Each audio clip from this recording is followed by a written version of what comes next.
I'm Dustin Kirkland, and you're listening to the Change Log.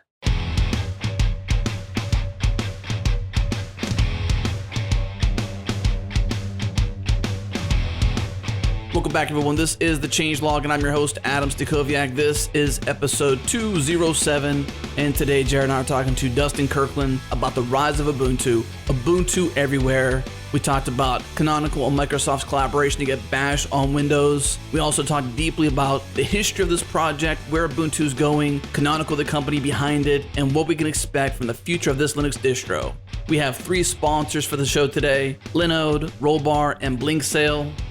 Our first sponsor of the show today is Linode, our cloud server of choice. Get up and running in seconds with your choice of Linux distro, resources, and node location, SSD storage, 40 gigabit network, Intel E5 processors. Use the promo code CHANGELOG20 for a $20 credit, 2 months free. One of the fastest, most efficient SSD cloud servers is what we're building our new CMS on. We love Linode. We think you'll love them too. Again, use the code CHANGELOG20 for $20 credit. Head to linode.com/changelog to get started. And now on to the show.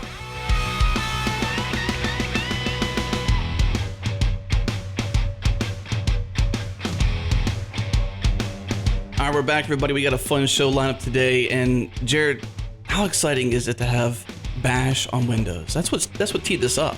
Not just Bash, as I'm sure that we will learn the details of here soon. But yeah, absolutely. Big announcement out of the Build conference back in March that Canonical and Microsoft have partnered in some way to bring the Bash shell along with other things natively on Windows. Wow. Not inside of a VM or anything like that. And it's more than that too. We got Dustin Kirkland here from Canonical, he's got quite a resume too. Created the service command and a ton of other stuff. Yeah, thanks for coming on the show, Dustin. Hey guys, yeah, absolutely. Adam, Jarrett, good to speak with you. So what's the news behind this? What's the quick details? Not the deep details. We're going to go into that later, but what's the quick details on Bash on Windows? The quick details is that if you're running Windows 10 today and you're in the preview mode, you can very simply type Bash and launch a shell where you're running Bash natively inside of Windows, and the user space utilities are provided entirely from our distribution Ubuntu. And that's pretty cool. It's in preview mode right now, but Microsoft will release this generally to Windows 10 sometime later this year, I think. We definitely are interested in not just how that works, but also how this collaboration came together between the two corporations. But before we get to all that, Dustin, let's learn a little bit more about you and your journey to where you are here at Canonical. So give us a quick background, maybe even how you got introduced to programming and computers, and then the summary of how you ended up working for Canonical. All right. Yeah. Well, programming goes way back. I was programming in high school. Actually, I started working on, started playing MUDs, if you remember MUDs in the multi-user dimensions in the 1990s. And I got pretty bored playing MUDs and started actually writing some of the code behind some of the MUDs. I was in about 1994, 95. I was 14, 15 years old at the time in high school. I went to college and got a degree in computer engineering, Texas A&M University. And then out of college, got a job with Tivoli in Austin, Texas, and then spent about 8 years with IBM. And then in 2008, I left IBM and joined Canonical on the server team. So at the time, Canonical was building Ubuntu, and Ubuntu was fairly well known at that point as a up-and-coming desktop distribution, but there really was no focus or no technology behind Ubuntu as a server platform. So I joined a team of about 3 at the time, and our initial goal was really to get Ubuntu server into Amazon, into AWS, and into its cloud. And we did that in about 2008. And that really changed the trajectory of Ubuntu as a server platform. Ubuntu is now about 70% of all instances running in Amazon, in Linux instances, in Microsoft Azure. We'll talk about Microsoft in a few minutes. Google Compute, across the board. Ubuntu is overwhelmingly deployed as a server platform in public clouds. It's an interesting background with regard to the switch between desktop and server, or the focus on server. Just to give you a bit of a context of Ubuntu around the changelog, I actually ran Ubuntu. I guess it was back. I was looking at your guys' release schedule. The first release was 2004, and I must have hopped That's on right. right after that because I had Ubuntu on my laptop in college in about 2005, 2004, 2006. I graduated in '06, so somewhere around there. Ran it for a couple of Yeah, years on my laptop. Always ran Debian on my servers, right. and ran Ubuntu on my laptop. And then Adam has Ubuntu running on the changelog server, so he's always used it as a server distribution more recently. I love it. That's great. So changelog servers are running Ubuntu. Yeah, That's an awesome. 1404. We haven't upgraded yet. 14. Yeah. Yeah. So about that time, that the timing lines up pretty much exactly right. We were very much a desktop focused distribution, starting with the first release 410 Warty Warthog in October of 2004. And then server really emerged for us right around 2008, which would have been the 804 release Hardy. 804 Hardy Heron would have been the first, I guess, real server focused release. And we really haven't looked back. It's been incredible to see Ubuntu adoption at tremendous scale, especially by the sort of new wave of technology focused companies, things like Netflix, Uber, Lyft, Tesla. All of these are platforms, or all of these are companies that have built entirely on Ubuntu. One of the things Ubuntu is known for, aside from it, or in addition to its orange, interesting orange color of branding, is your guys' naming convention, and it follows this alphabetical not acronym, alliteration with animal names. But I assumed it would have started at A, but it looks like back when 410 was out, Warty Warthog, and then you went to H, Hoary Hedgehog, and then to Breezy Badger. And it seemed like maybe the alphabet didn't quite kick in until you guys had your feet under you, or how'd that all work out? That's pretty much it. Yeah, the first release was Warty Warthog. Second release was Hoary Hedgehog. Third release was Breezy Badger. And then it wasn't until the fourth release, Dapper Drake, that I think we sort of realized that we need to actually have some method to this madness, and especially for listing files and directories where the directories are dapper, edgy, feisty, gutsy. It started to make sense when those were alphabetical. So yeah, you're exactly right. So our release cadence is always every 6 months. We always release in April and October. We're now working on the Y release of Ubuntu, which is Yakety Yak. It will release in October of 2016, which will make it the 16.10 release. So the two numbers in an Ubuntu release are the first number is the year, the second number is the month. And yeah, we're working on our 25th release of Ubuntu, and we've released every single one of them on time, every time. Wow. How did you get that done? Yeah, it's a discipline that we call time-based releases. We sort of borrowed and adapted it from GNOME. GNOME being one of the main desktop managers that Ubuntu's built on. GNOME started this time-based release cycle just before we did in 2004, and we sort of took that to the next level and applied it across an entire distribution. The real discipline is that we set forth the dates up front, and then we engineer a series of milestones. We always have 3 alphas, 2 betas, 1 release candidate, and then a release. And it's real important that we identify in those 3 alphas the features that we're going to develop. And then we institute a feature freeze, which can be broken, but it's a very exceptional process to break feature freeze. And then we go into the stabilization period, the 2 betas, followed by the release candidate. Now, anything that didn't make it into the release, or it's not yet baked or cooked, we tend to move it out of scope. So rather than, if something has to give, the scope, the feature list is what gives. The date never, ever gives. Googling time-based release is your number one, so that's a good thing, right? You got that down. Right. So I guess, was it you that started it? Was this a thing you began, or is this something that you adopted from somebody else's practice? You're like, well, that's actually cool. That's a good way to do it. Probably need to give a good bit of credit to the GNOME project, which is the desktop manager in Ubuntu. But as I said, we've certainly taken it, adapted it, and broadened it to the entire suite of 20,000 open source packages that we snapshot and release every 6 months in Ubuntu. Also, about that time, we were coming out of we're built off of Debian. A lot of credit goes to Debian. We use Debian as an upstream for most of our packages.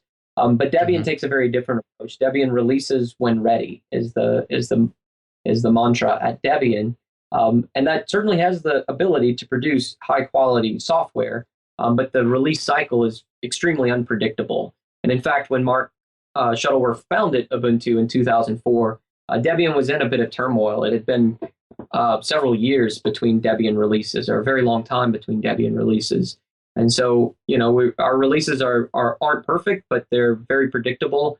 And we do as much as we can to get the most features as possible in a high quality release of Ubuntu. And anything that doesn't make it, you're never more than 6 months away from the next release of Ubuntu.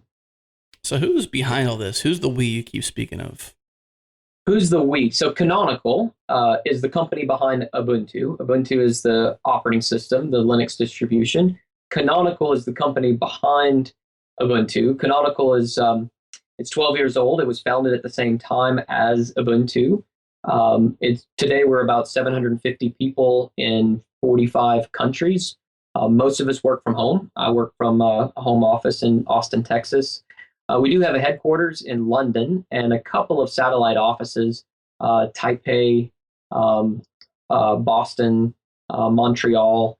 But for the most part, about 80% of Canonical works from home. We're hiring, by the way, if you're interested in really awesome industry-leading technical work, either on the client and desktop side or the server and cloud side.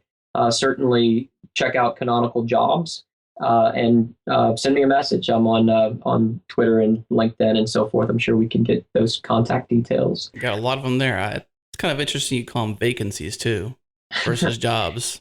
I guess you kind of use both nomenclature, but you call them vacancies. Yeah. Interesting. That may be a bit of our British heritage. We have certain words that are kind of fun in our world that differ from either the Texas or the California where a lot of technology comes out of. I should also mention Mark Shuttleworth, who's the founder of Canonical. So he's the founder and owner of Canonical. Today he's the VP of Product and Strategy. He's my boss. I report directly to Mark. We have an executive structure that includes a CEO, Jane Silver, and a sort of an executive VP of the cloud business, Anand Krishnan. And Mark, for the most part, leaves that sort of administrative side of running a company and focuses on his passion, which is really the product and the strategy. And he's extremely involved. He's involved in every single day, 7 days a week with all things Ubuntu, very active on the mailing list. Wow. And accessible, very accessible. That's very cool. I think this changed. So you guys had this shift. You were known for desktop, and you started with a Debian base, and you put polish and improvements upon that, and then over time, I think there used to be 2 releases. There was even like a desktop release and a server release. Correct me if I'm wrong there. And let's just stop there. Are there 2 releases still, or am I imagining things? Yes. No, we still do roll a number of different flavors. We call them flavors of Ubuntu. The server release of Ubuntu is what we publish to the clouds. I assume that's what your changelog.com is on, server Ubuntu.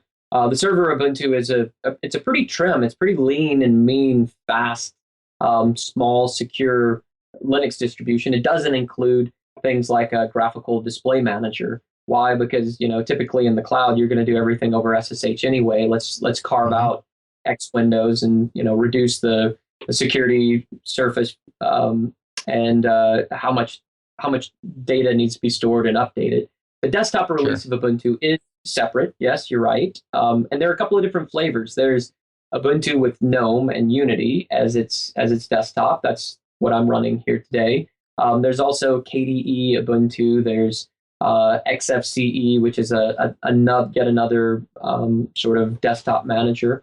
But we also produce Ubuntu for phones and tablets, which is really interesting. We've got Ubuntu shipping on 3 different phone platforms from Meizu, which is a Chinese phone manufacturer, and BQ, which is a European phone manufacturer.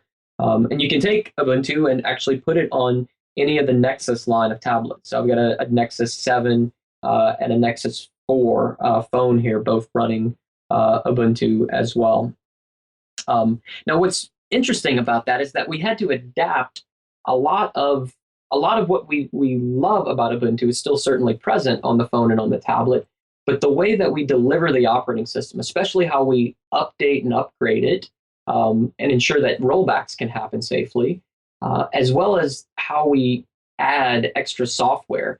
All of that we had to rethink completely when we started putting Ubuntu on phones and tablets. And in doing so, we actually came up with something pretty cool. And that's yet another flavor of Ubuntu that we call Ubuntu Core. Sometimes you'll hear it referred to by its code name, Snappy, Snappy Ubuntu Core. Snappy is Ubuntu designed for IoT devices. So that's really cool because now we're seeing Ubuntu today running on developer boards like the Raspberry Pi, for instance. But those developer boards and Snappy Ubuntu are now shipping in refrigerators from GE, in drones, in robots, in printers, network switches, all sorts of super interesting IoT hardware. We're seeing Ubuntu in that. And the cool thing is that it's a really interesting sweet spot somewhere in between a desktop, tablet, phone, consumer style device, but it's a whole lot like a server because many of these, a drone or a robot doesn't have a keyboard video mouse traditionally, but it does have an SSH shell, for instance. I love this new focus, or maybe it's maybe you could say it's a lack of focus, but this desire, this vision to bring Ubuntu to all these different places beyond the desktop, now even beyond the server too. You've reached the cloud. You're looking at IoT, or you have IoT deployments or distribution or flavor, I guess is the term that you use.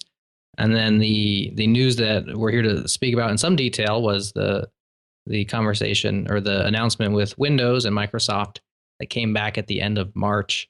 In fact, we know that our audience is interested in this particular topic because we linked out to that in weekly number 99, which was, when was that? April 2nd, that one shipped out. And I'm pretty sure that Microsoft had their own announcement, and maybe Canonical had an announcement as well. But Dustin, we linked to your blog post announcing the bash on Windows, and it was the number 2 top story of that week. And I'll tell you why it wasn't number 1. And that's because Adam included a rant from Giles Boquet titled "Why Scrum Should Basically Just Die in a Fire." And you can't not click on that headline. Everyone's going to click on that one, right? Yeah, I'd click on that one as well. And Giles he's very reliable for a solid and entertaining rant. So that was our number 1 story of the week. But this was our number 2 story, and one that we had lots of conversation going on around Twitter and lots of reaction to. So we want to look at that in a little bit more detail. We are hitting up against our first break. So let's pause now and we'll talk about Bash on Windows when we come back. One of the most frustrating things about being a software developer is dealing with errors, dealing with bugs. They happen. And relying on your users to report your errors sucks. Digging through log files, trying to debug issues is not cool.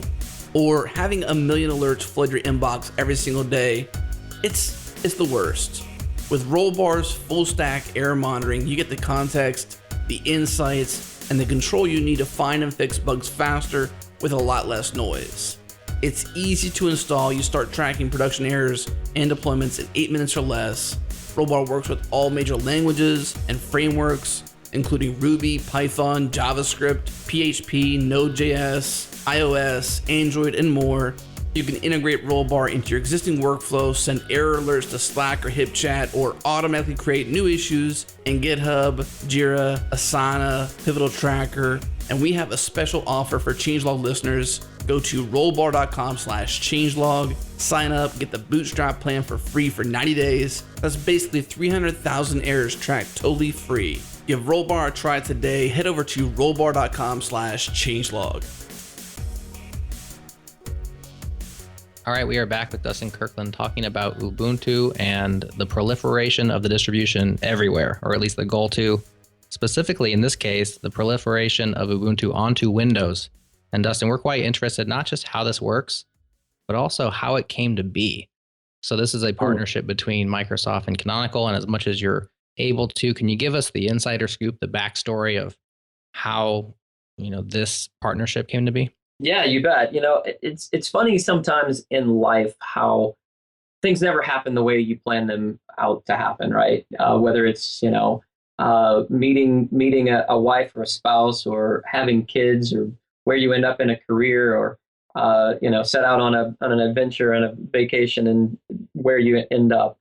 The real irony here is that Canonical was founded, and Ubuntu was founded with with a single goal in mind, which was to basically be the desktop that replaces Windows. In fact, Yes. one of the tools that Canonical created in support of creating Ubuntu is Launchpad. Launchpad.net was sort of GitHub before GitHub. It was based around Bazaar, another source code tracker, but it was the home for open source projects. It was exactly how we build. It is the build system for Ubuntu, but it's also our bug tracker. And if you go to launchpad.net, bugs.launchpad.net/1, the number one bug, the first bug filed in Launchpad was basically that Microsoft Windows is the only desktop that someone can really use today, and we're creating a vision to change that, right? And so it's really funny, ironic, unexpected somehow that here we're talking about Ubuntu on Windows, and it's a Hmm. good thing. And let me explain to you why I think that's a good thing. But does that actually resonate? Do you see? Have you been in that situation where a something happened, but man, it's so far away from what you might have expected, and it's a pleasant surprise.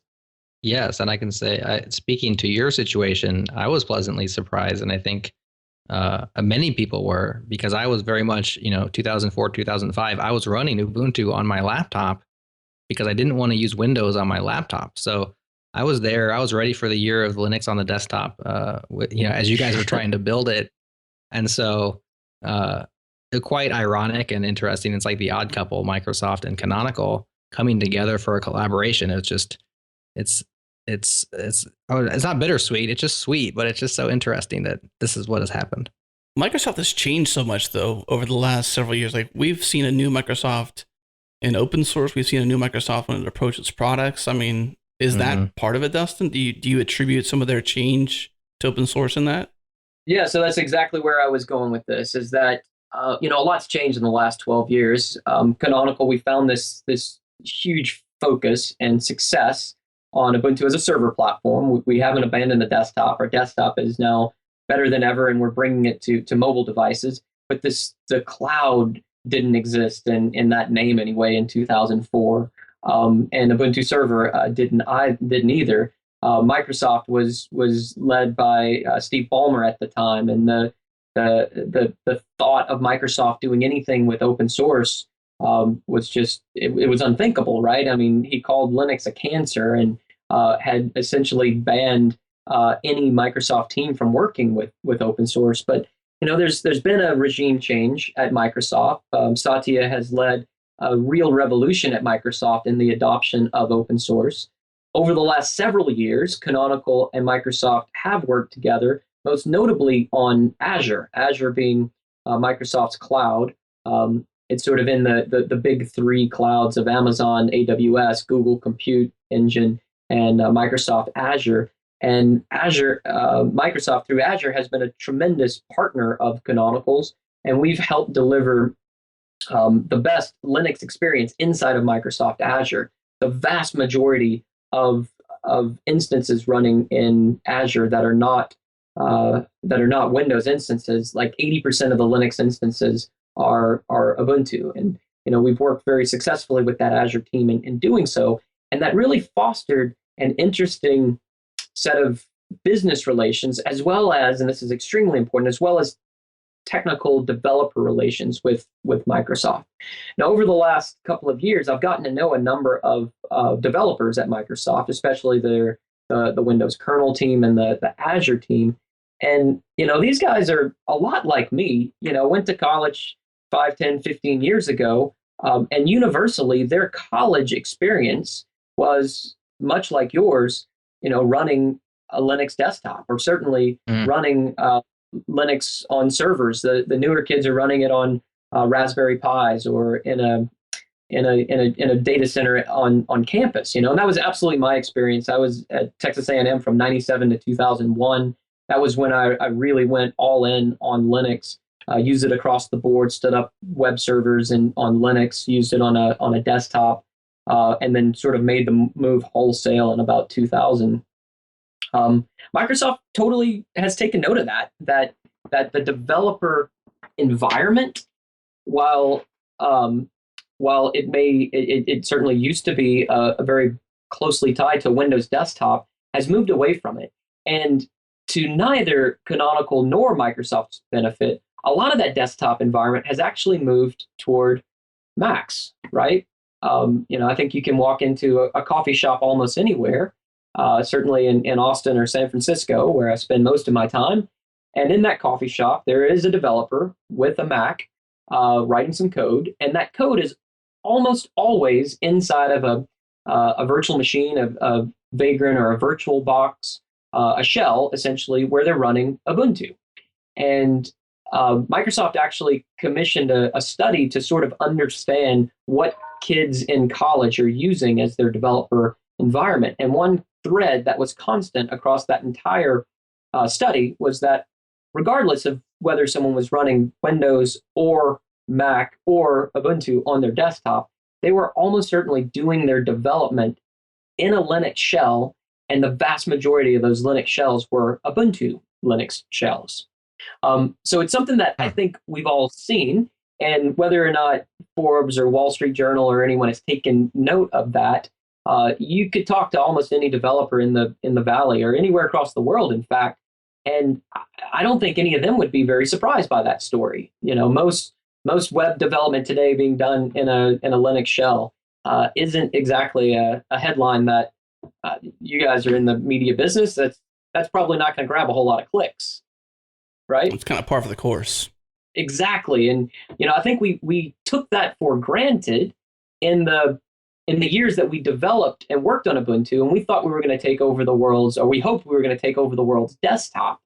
And while we did not do that, we objectively did not do that. There's certainly more Windows and Mac desktops out there in the world than Ubuntu desktops.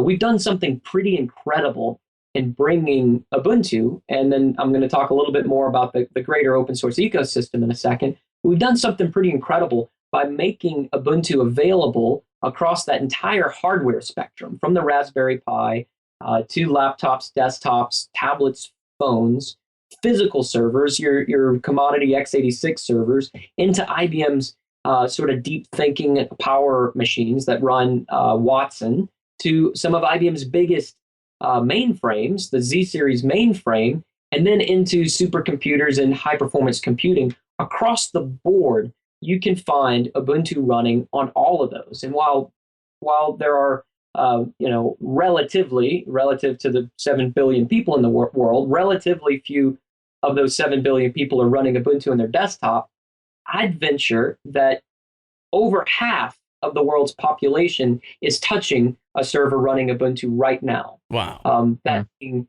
Netflix, Wikipedia, I mentioned Uber, Lyft, Tesla, Instagram, Snapchat. All of these are services running on Ubuntu servers. And Ubuntu isn't upfront and in the spotlight there, but it is critical to the operations behind this podcast, for instance. Yeah, I mean, it totally is. I know that the CDNs we probably have the MP3s being distributed through, run Ubuntu or Linux for sure. Yeah, I mean, I always knew, so I've always just put Debian on my servers just out of habit, almost more than anything else, just through the years, because maybe even back when I started with Ubuntu, it didn't have a server edition. But I've always just thought Linux powers the web. But I've never really thought about it as that's like, do you know what percentage of that is Ubuntu? Has Ubuntu gotten so big that it's, in the 80-90% of Linux distros that are running web servers out there, or is that just conjecture? Right. So right now, this is public data from W3 Tech. I'm going to pull this up so that I quote the number right. But just in the past month, Ubuntu has surpassed all distributions for the plurality. More web servers are running Ubuntu than any other Linux. We've been running neck and neck with Debian for many years. And by the way, we love Debian. Many Ubuntu developers are also Debian developers and vice versa. Canonical employs 100 plus Debian developers who work on both Debian and Ubuntu. It's a very close it's a very close relationship. So we certainly don't pit Ubuntu against Debian. There's quite a lot of collaboration, and we want to see that collaboration continue. But right now, w3techs.com has been tracking web servers. Basically, they just sniff the web. They ping a web server with a couple of queries, and then inspect the response and try to guess what web server it's running. Ubuntu is now running 32.5% of the web as of May 25th, 2016, which is today. Debian comes in a close second, followed by CentOS at a distant third. But we're quite proud of that. And in fact, if you look at the trend line, it's looking very strong for Ubuntu, and almost everything else is in decline at this point. So I think your premise here is on, and it's certainly that Ubuntu is definitely winning the web. Why do you think it is? What makes someone choose one distro over another? Is it, in Jared's case, where it's maybe habit or comfortability or whatever? Why do people choose a certain distro? So with Ubuntu, I think it starts with what we opened the podcast with, which was the stability. The cadence. I would say cadence plus the velocity, the stability, and the quality of the three things. The first one, the cadence, that we release Ubuntu every 6 months, gives the developers really fresh libraries, compilers. All of your dependencies are certainly baked in to Ubuntu and available. Apt install, almost anything you could possibly want, and it's already there. Maybe it'll be there in CentOS, maybe it'll be there in another distro, but it's almost certainly already there in Ubuntu. The second one is quality. We put a lot of effort into ensuring quality, and that the quality of Ubuntu is on a trend line that's moving up and to the right at all times, that we're always getting better than the last release. I think choice. It's the fact that we've given you basically the entire open source world is at your disposal. So let me bring that back to the question about Windows. So Ubuntu on Windows, Bash and Windows. So, we set out to dominate to win the desktop. And while we didn't do that, we put Ubuntu on hundreds of millions of servers and server instances, possibly even close to 1 billion. And yet we've still managed to find new and interesting places to bring Ubuntu. So I guess it doesn't really matter. It just happens that I recall exactly where I was when I received the phone call from my colleagues at Microsoft saying, "Hey, we've got something we want to show you." I was in Heathrow Airport, trying desperately to get on Wi-Fi so that I could stream the desktop share over Skype and see the demo of what the team at Microsoft had been working on. And essentially, it is the technology underneath the Bash on Windows, the Ubuntu on Windows. It's something called the Windows Subsystem for Linux, WSL. The Windows Subsystem for Linux is a layer that runs basically in or just on top of the Windows kernel that's able to run native Linux binaries. ELF binaries compiled running on Linux, eventually call out to the Linux kernel for system calls, things like open, close, malloc. It's the fundamental technology, the fundamental interface between the kernel and user space. And so the Windows team created this layer that was able to intercept Linux system calls and translate them to Windows system calls, which is really cool. That's not virtualization. Virtualization is presenting a whole fake hardware emulator, basically. And an emulator is also similar to virtualization in that it's really emulating an underlying system. And both of those, while they've gotten faster, are still inherently slow. What this syscall translation is doing is extremely fast, and it feels very, very, very native. And that's it. So the team brought to Canonical this technology that they developed, and they'd identified Ubuntu as being the user space that would be most attractive to most Windows users, and basically invited us to collaborate with them on this. And so we started working on that. I kind of led the effort from the canonical point of view, and we're essentially delivering the exact same byte for byte, package for package user space, user mode.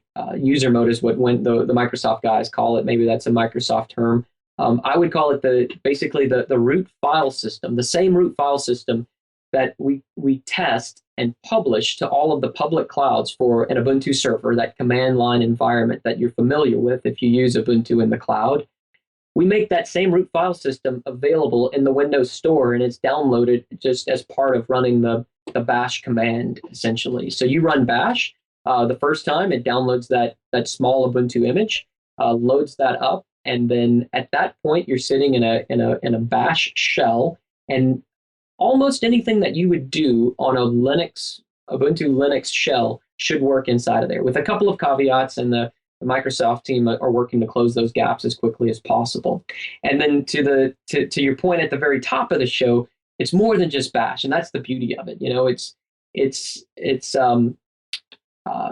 is bash. That's the way you start running the technology. But bash is really, ls and find and grep, and that's kind of the end of the shell. Actually, we ship apt.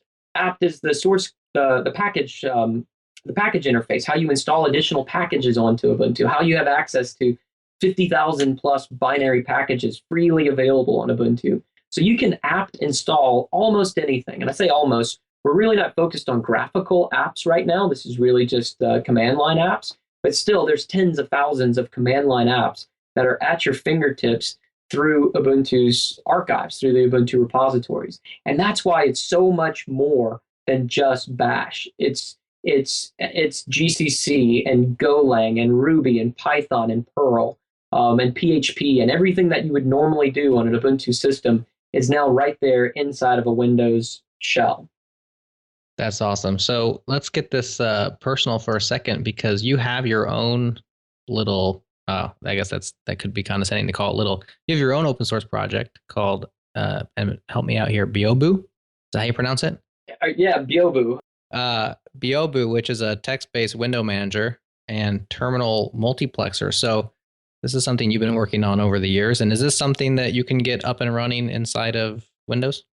Wow, so they're working hard on the underlying system call that it depends on. It needs to be able to allocate a TTY, basically. It's just part of the underlying terminal technology. But it's one of the top priority bugs that the kernel team is working on right now. So it doesn't yet work, but it is absolutely on the roadmap and certainly planned. It's one of the most asked for features missing right now. So yeah, Byobu is it's a passion of mine. I'm surprised and delighted that you asked about it. Actually, it's kind of a part-time project. It's certainly not part of my day job. And for the most part, it's implemented technology. It's really just sort of bug fixes I work on now.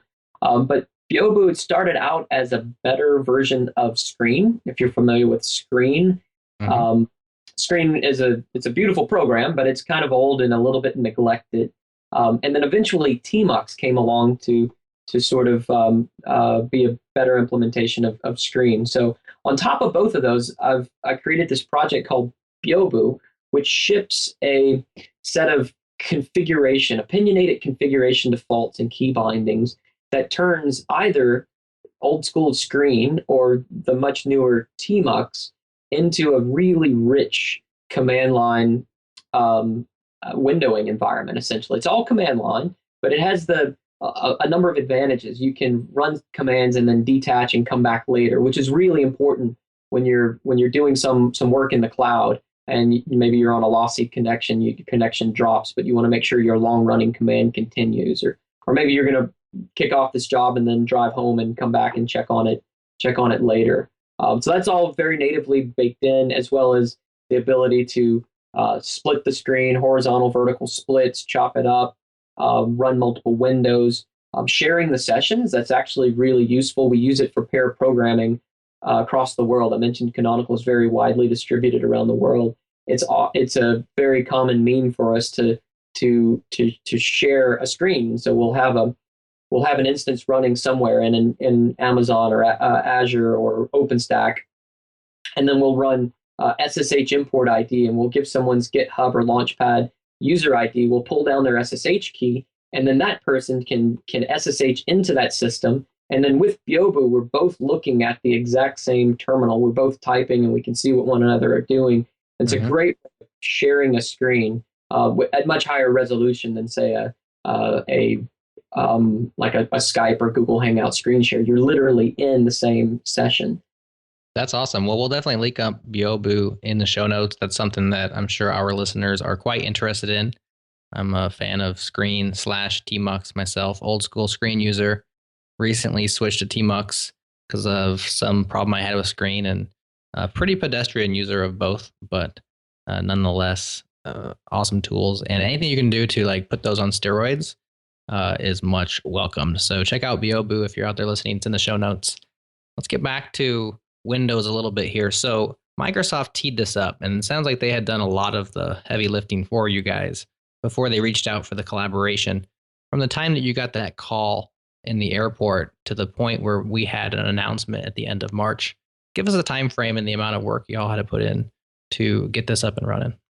Right. So Microsoft absolutely has done all of the lifting on the Windows subsystem for Linux. That's all proprietary code baked into the Windows 10. It's low level Windows kernel stuff. Canonical could not have offered any expertise there for sure. I certainly would not want to diminish the role that Canonical and Ubuntu have played in building the distribution, that root file system that we publish and we make available. And then essentially it's a really interesting meeting of two worlds. There's this world of Windows desktop users that may know a little bit about Ubuntu. And then there's this world of Ubuntu developers that may know a little bit about Windows. But now being able to use the two within the same environment, I think is sort of a dawn of a new era almost, where you really are crossing the boundaries of a traditional desktop and the world of open source software. So in terms of time frame, you saw the announcement March 31st at Windows at Microsoft Build was when it was announced. We worked on it. I worked around the clock for a couple of months from basically January, February, March. Were intensely dedicated to that. We had a small Tiger team at Canonical working on it, who were closely tied into the team at Microsoft. We worked very closely. I flew up to Redmond a couple of times, and it's been a fantastic collaboration. We've really enjoyed working with that team.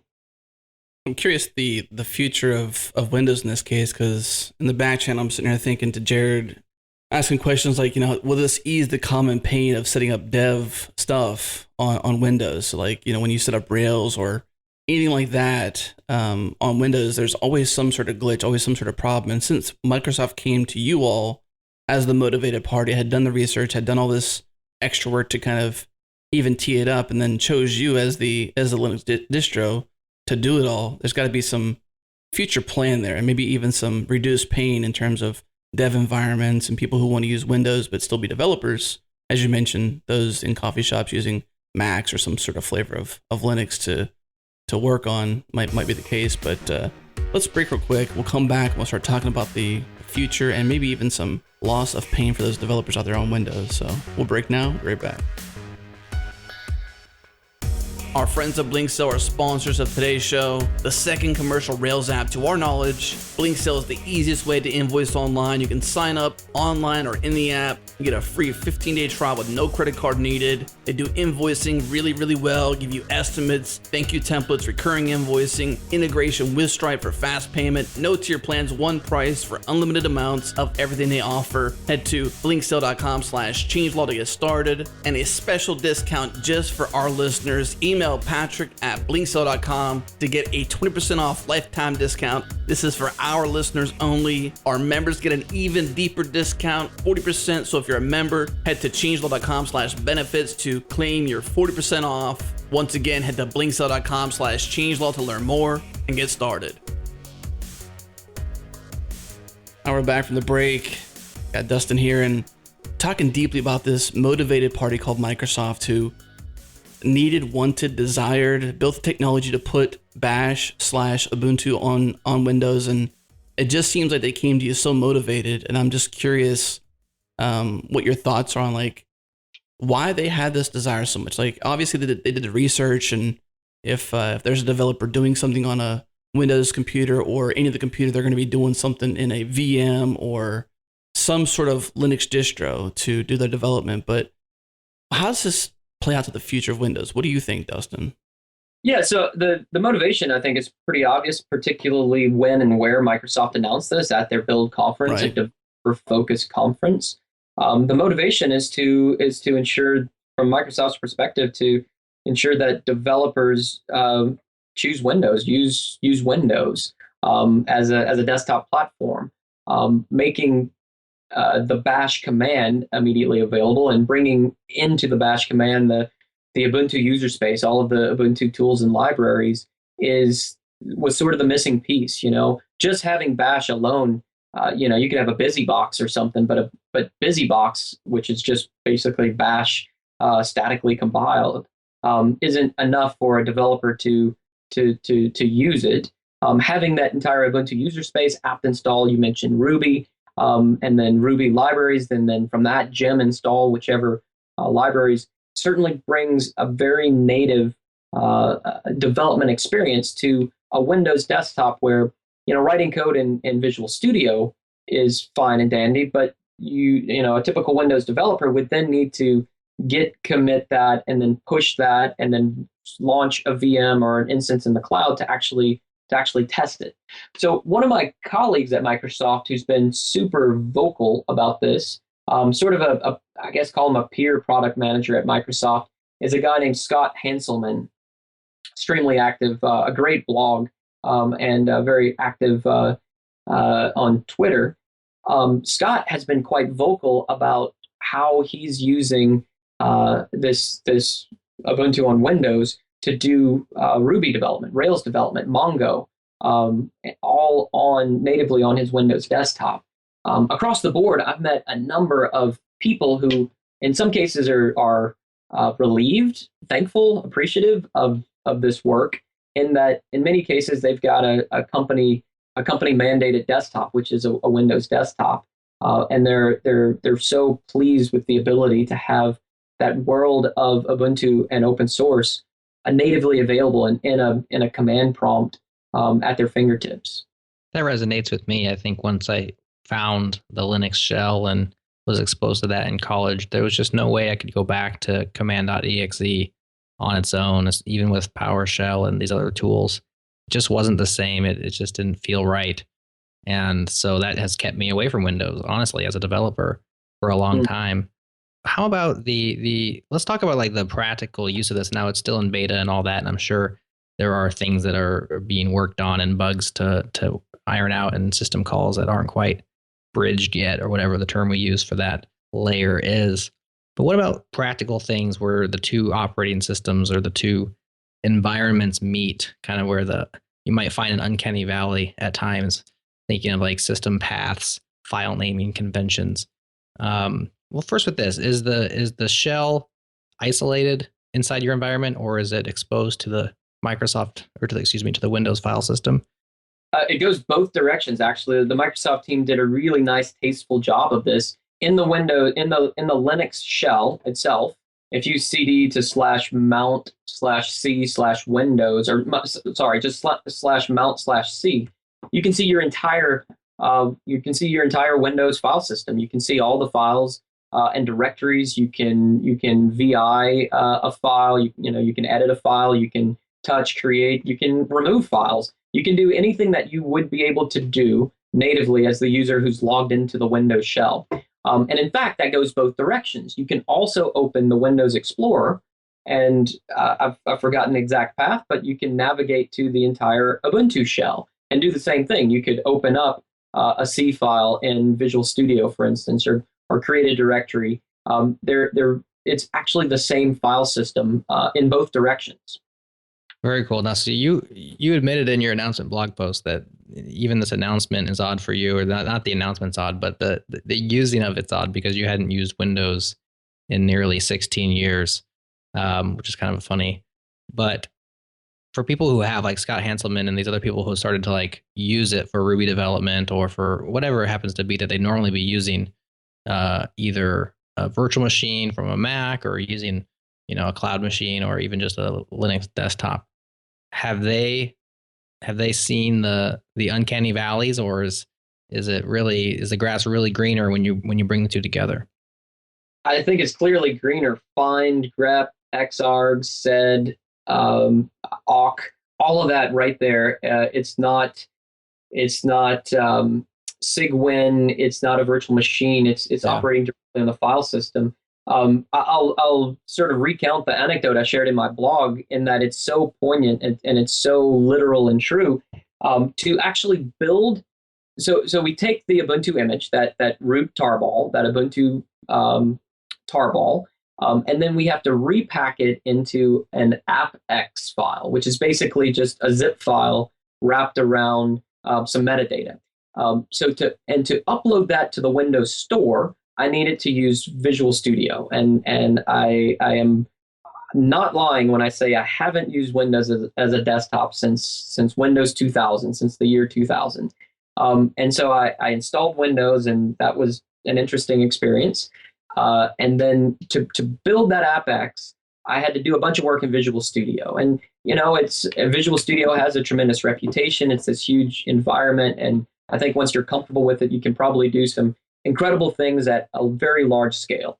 Well, guess what? I really didn't need to do anything at a large scale. I needed to make a couple of copies of a couple of files, some metadata. I needed to replace all instances of sample app with Ubuntu, essentially. And I sort of fought and struggled clicking my way around Visual Studio until at some point I just decided, hey, you know what? Let me actually just try this. And so I dropped to the bash shell. I CD'd into mount C users and settings, Dustin Kirkland, my source directory. I found the directory that I was working in. I renamed the directory using the move command. I did a deep find dot in that directory, pipe grep for sample app. Okay, found all the files I needed to edit. Piped that through xargs and renamed all of those files in a fraction of a second. And then I needed to do a deep grep through the data in that directory for all instances of the words sample app or whatever it was. And then do a sed replace. So another grep, another pipe to xargs, another sed, and I replaced all of those instances of sample X. And then I flipped over, Alt-Tab, back over into Visual Studio, reloaded, and hit compile, and it just worked. And it was really neat to do what I was really comfortable with, find, awk, grep, sed, xargs. And then, for various reasons, I needed to be in Visual Studio and Windows. And those two really worked seamlessly. I didn't have to FTP some files around or git push or SCP or copy. Speaking of SCP, the other thing that was neat was when I needed to SSH from that Windows machine to another Ubuntu machine. And I could natively run on that Windows system directly to the local file system, rsync, SCP, SSH, without setting up a PuTTY or some other third party, going and fetching another third party tool. It does sound like pretty green grass. That sounds pretty good. I mean, I think that this could be a huge boon for open source projects, especially when the burden of maintenance between multiple operating systems is such a problem. For many developers who even would love to support Windows users, they don't even have environments that they can test against Windows in order to provide support.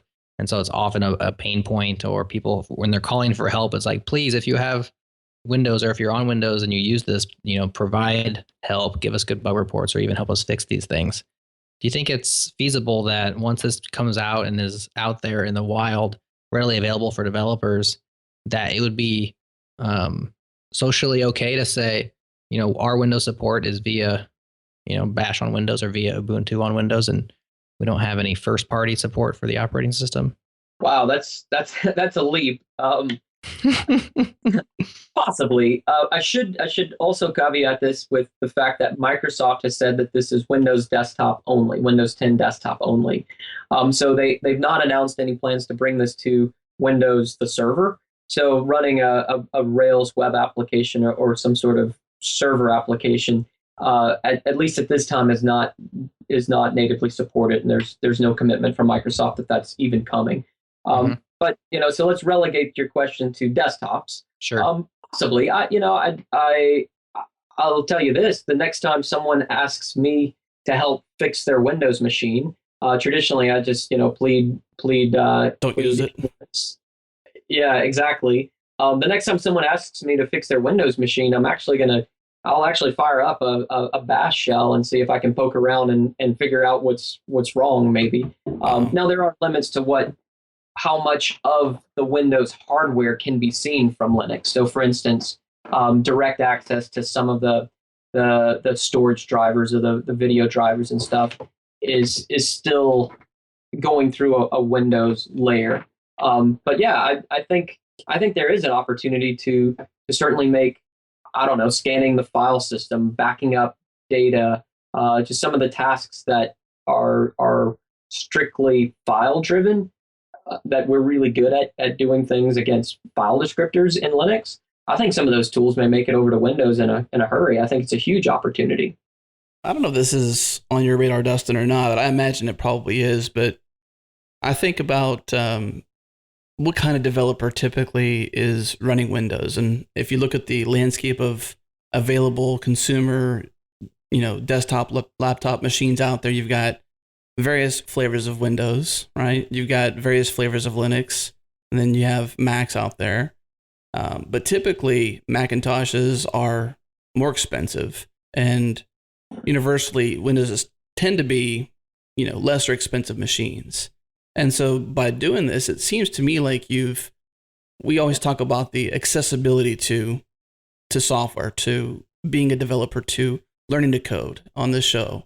And we've talked about that the last several shows with Sarah Chips, with JewelBots and things like that, bringing access at a younger age. It seems to me like I could buy my daughter a Windows machine that runs Windows 10 pretty inexpensively, and she has access to everything I would want her to have access to be a developer, right? With this new access to Bash and the shell and Linux and Ubuntu, like that's awesome. It's now become a much more lower barrier with still great tools. I think it's amazing how many more people open source software will touch through this development. I think that's the most amazing part about it. The internet is full of all sorts of opinions, and I saw a handful of the sort of to be expected negative opinions of why would Canonical do this? The Microsoft's the enemy. Don't we build good Linux desktops environments? Why would you do this? And to most of them that I had the opportunity to reply to, I really tried to speak to their heart and say, guys, your love of open source, just think about how many more people open source can touch. Yeah. How many more people will be exposed to GCC, Perl, Ruby, Shell, just all that. The fact that that's now available on Windows desktops, or will soon be available on any Windows 10 desktop, we've made the entire open source world of software, and to their extent, our mission, our somewhat religious mission, that open source is just a better way of doing things. I still believe that at my heart. I dual boot my laptop now to demo Bash on Windows, but I still run Ubuntu as my primary desktop, and I still develop open source software because I love it. I'm just thrilled that over the next 5-10 years, that all of this open source software that I've written over the last 20 years will be available to even more people than ever before. I love the sound of all that, by the way. Quick question on limitations, and before we get to some of our closing questions.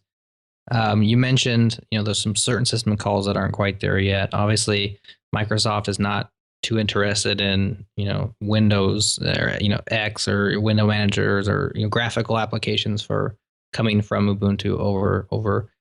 You also mentioned that it's desktop only. So, server deployed things, which I'm not sure why you want to do that anyways, because you could just deploy it to a Linux server. Right. But I guess if you have existing infrastructure that is based on, does have Windows licensing or something. What are some other limitations that either are going to disappear or they're just kind of going to always be there in this environment that you know of? Yeah, so let me clarify a couple of the first ones first. Sure. So yeah, I think we both Canonical and Microsoft, and it sounds like yourself as a potential user all understand that bringing this to Windows Server doesn't make as much sense. If you're in a Windows Server, you're probably a PowerShell user anyway, which PowerShell is great and amazing work as well. And if you're really going to run a server workload, by all means, please run it in Linux. And ideally, from Microsoft's perspective, that's a Linux running in Azure. That's Right. a Linux running in a Hyper-V.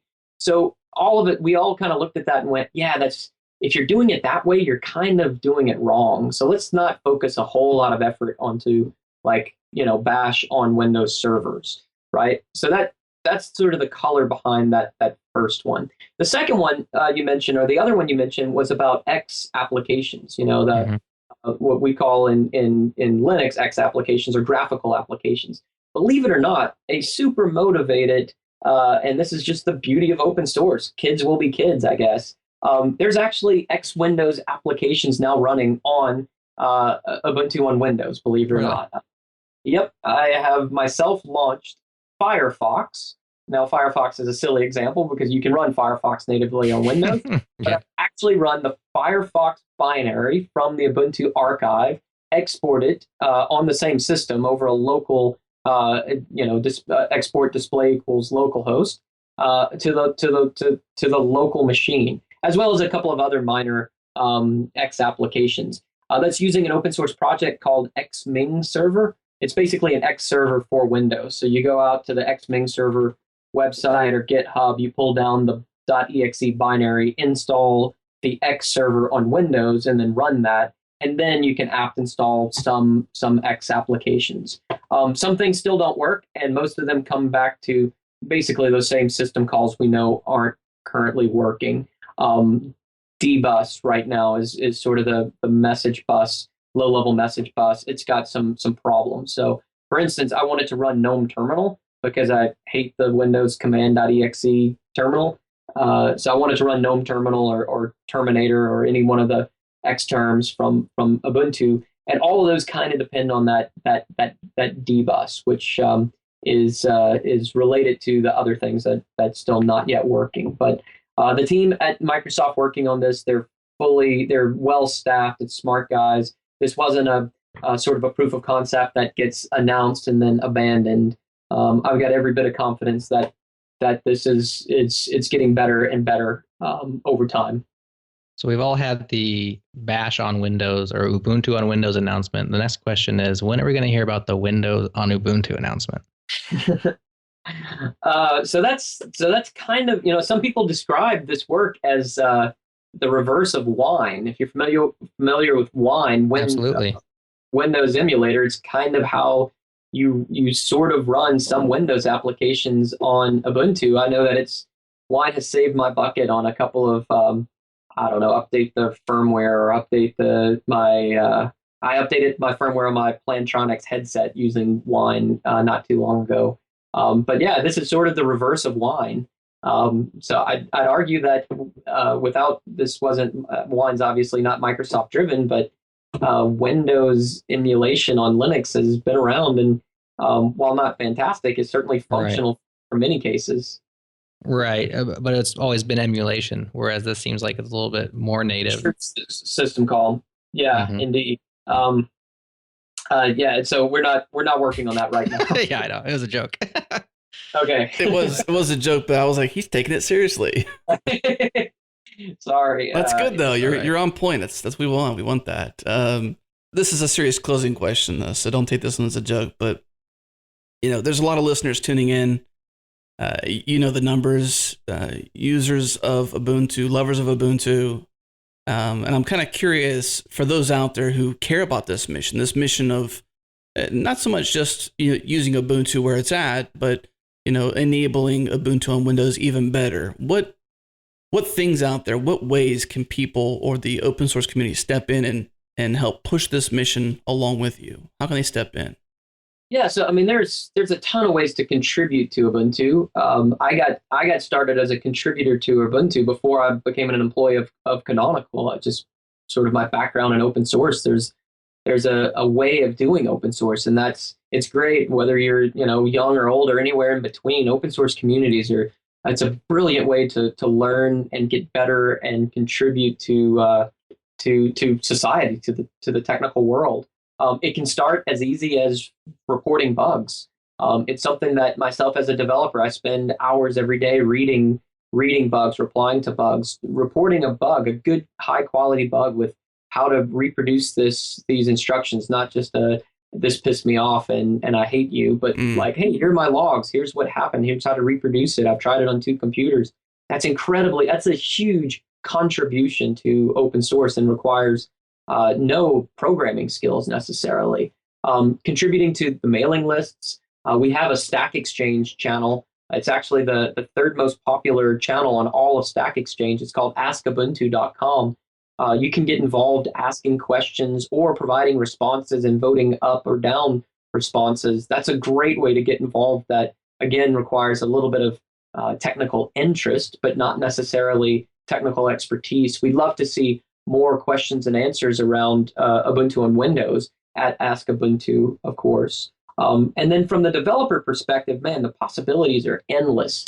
From contributing to source code on GitHub or Launchpad, you should absolutely have accounts on both GitHub and Launchpad. Follow the projects you're interested in, branch or fork the projects that you're interested in, and provide patches or contributions, or even just using it and provide feedback is incredibly valuable. Especially for your younger listeners, it's a great way of building out a resume long before you even know, long before you've actually even created the resume. I've hired dozens of people who barely have a resume, but they have a GitHub profile and a LinkedIn profile that show me what they've worked on. Your code comes across as more important to me than a 10-page resume or a huge CV or something like that. It's really the way to get started. I've hired interns. I've hired new hires straight out of college. I've hired high school kids that just they know what they're doing, and they've contributed to open source, and their contributions are very public and visible. Oh, and I'll end with one last thing. And I'll say that you asked about, some of the reasons why Ubuntu has been successful.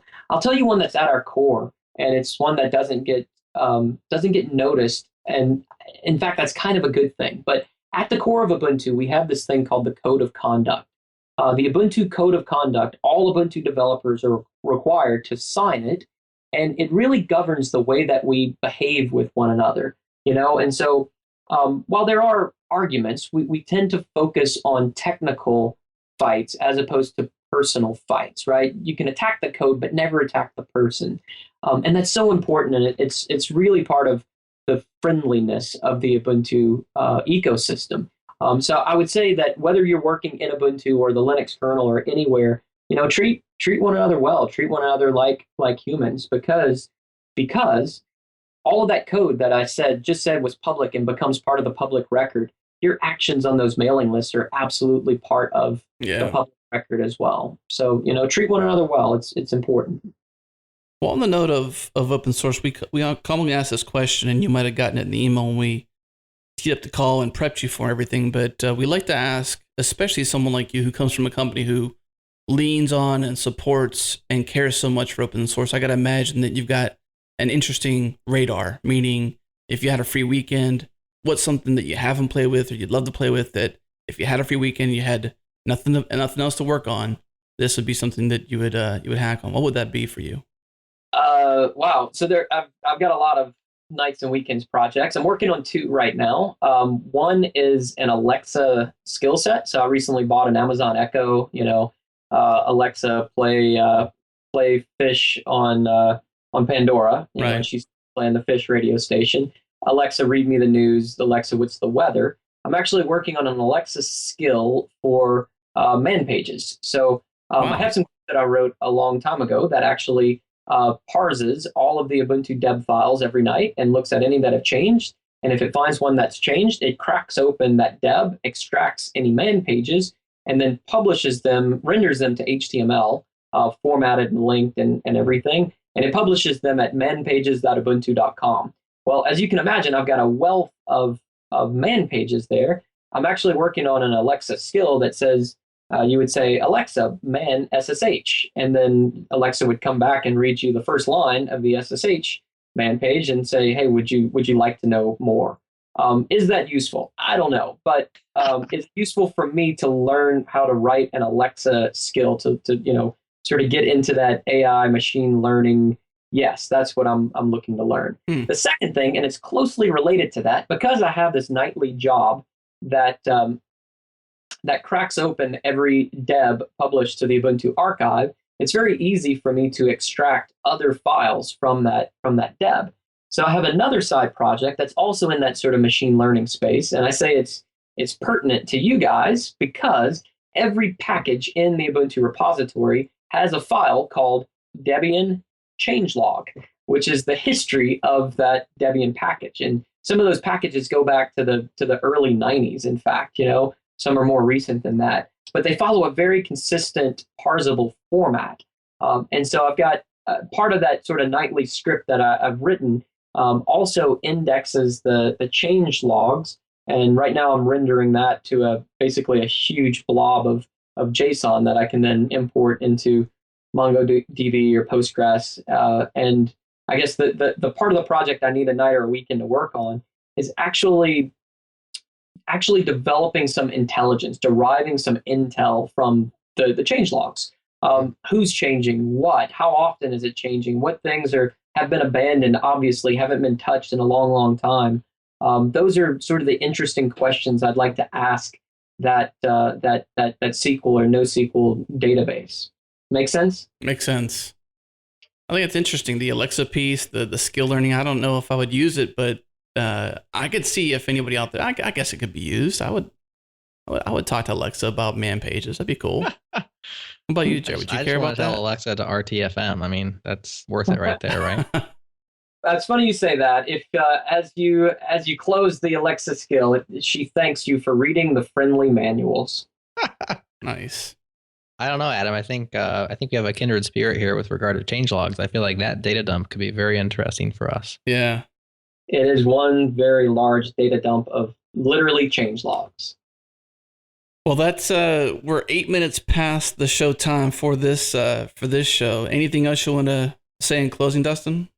I did want to touch on the business side of Canonical. I'd love to share our experience about what Canonical is as a company, and tee that up with our listeners or some of them building businesses or interested in building a business around open source. How does Canonical do it? That's one that I'd like to have 2 or 3 minutes to talk about. Let's do it. I mean, we're always curious about that. I mentioned in a break earlier we were going to pull into the show. We just didn't find time to because we were kind of talking about necessary things. But I'm curious with a staff like, is it an actual staff of 750 people all across the world? Are they all paid employees? And I'm really curious how you sustain and make money. 756 employees across 47 countries. Paid employees, yep. And then a much bigger open source community of right friends and foes that write open source software that filters into Ubuntu. Friends and foes. So what's the story behind, I guess, the company side of things? How do you make money? So that's a good question. And it's extremely important to the long-term sustainability of Ubuntu. The success of Canonical is very importantly tied to Ubuntu continuing to be available to everyone in the world. Canonical itself has a couple of businesses, a couple of parts to the business. First of all, the company is really split into two halves. The one half works on laptops, desktops, phones, and devices, now sort of IoT connected devices. The other half of Canonical works on servers and clouds, virtual machines, and containers. But the two work, we share a lot of technology. Our businesses are a little bit different. So, at its core, Canonical is a services company. We offer suites of services that surround Ubuntu, right? We don't charge for Ubuntu. The bits that make up Ubuntu on your laptop or desktop or in the cloud are always free to you, right? You've never paid for Ubuntu itself. But there are many enterprises and organizations, some individuals, that choose to buy auxiliary services from Canonical. And those services, at its very core, often start with support services. So we do have commercial support, where we try to help ensure large institutions, typically, that have built a business around Ubuntu. They heavily depend on Ubuntu. We can try to help ensure their uptime, the security of their packages. They have a phone number to call. They have an interface to connect with our support engineers, who can then help troubleshoot or debug maybe a kernel performance regression or a security issue or something like that. That's our support services. And then we also provide consulting services. So some of the biggest telephone companies in the world, AT&T, Deutsche Telekom, are building their data center infrastructure services around Ubuntu OpenStack, and we engage with them at a very large scale to provide consulting services where we help design and implement that cloud. And then we have a large number of customers where Canonical provides what we call level 3 support. So that customer might take the first and second phone calls from the customer. IBM is a good example. So IBM has its own customers a lot in, let's say, the financial industry, Wall Street or something like that, where they're using Ubuntu. They call IBM for the first level and the second level of support. But when that IBM engineer needs some help from a Canonical engineer, IBM can then pick up the red phone, call Canonical, and receive first-rate Ubuntu support from an Ubuntu expert. So those are sort of the support services. And then we also do, let's call it OEM work, or work with OEM, which was originally hardware manufacturers, ensuring that Ubuntu, as it ships on Dell PCs and HP servers and IBM servers and lots of others, now network switches, as Ubuntu ships on those devices, we help that engineering team build the image of Ubuntu that runs on that switch or on that server. But we've also seen that same model work with some of the work very well with the major public clouds, where Canonical curates, secures, provides, tests, QAs the images in those clouds. So all of those are commercial engagements that Canonical, that help sustain Canonical, helps pay the salaries of the 756 of us working all around the world. That's amazing. I mean, I think it's interesting to think about Mark too and his past to get I guess the gumption to even think about Canonical and how that can benefit Linux and ultimately benefit open source. Certainly a longer topic for another show, which I might call on you for. Who knows? We're reviving and relaunching Founders Talk, which is a show I did that kind of peeks into the life of an entrepreneur, a founder, to look at what they did, why they did it, the fails, the successes, and all those things. And it would be interesting to talk to Mark about the deeper details if he'd be game, for sure. Mark would regale you with stories from the International Space Station to his trip to Antarctica. After you go to space, where do you go next? He took a 3-month trip to Antarctica, where he printed out 1,000 pages of Debian mailing lists, and he went through the mailing lists with a pen and a highlighter and circled a bunch of names, which were the first 20 people that he contacted, and said, "Hey, I'm an African billionaire, and I want to start a company. Come help me make Ubuntu." Wow. Sure, he'll tell I you love all. this guy already. Yeah. I want to have that conversation. It makes me want to start Founders Talk again right away. Soon, though. Very, very soon. We have a lot of things happening here at the changelog to make all that happen. So very soon, listeners, if you are a past listener of Founders Talk, it's coming soon, and that conversation with Mark could probably very well happen very soon. So. But we are out of time for this show, Dustin. It was an absolute pleasure to deep dive into this Linux, Ubuntu, Windows history and future, and the new abilities and access to so many developers out there, to everything from Linux to open source that's available now. So thank you for all the hard work you do, and to the listeners, we thank you as well for tuning into this show. But that's it for this week, fellas. So let's say goodbye. Goodbye. Thanks, Dustin. Thanks, gents.